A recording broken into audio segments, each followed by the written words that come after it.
આજે અમે સાયન્સ લેબમાં ધોરણ 6 ના વિદ્યાર્થીઓ ન્યૂ પ્રેક્ટિકલ લઈ આવી રહ્યા છે. તેનું નામ છે વિદ્યુત પરિપથ. અહીં અમે વિદ્યુત પરિપથ બનાવવા માટે વિદ્યુત કોષ, 2 વાયરો અને બલ્બ લીધો છે.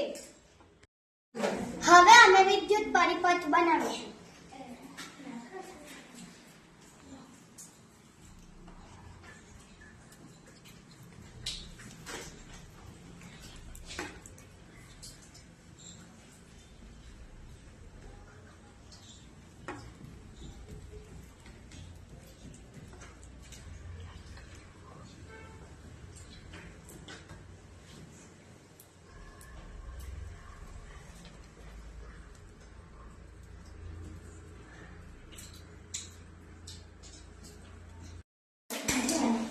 સેલનો ધન ધ્રુવ સાથે બલ્બનો ઋણ ધ્રુવ સાથે જોડીલો અને સેલનો ઋણ ધ્રુવ સાથે બલ્બનો ધન ધ્રુવ સાથે જોડ્યો.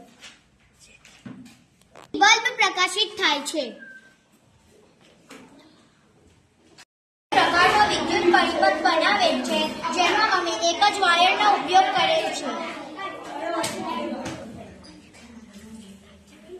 અને બલ્બ પ્રકાશિત થાય છે.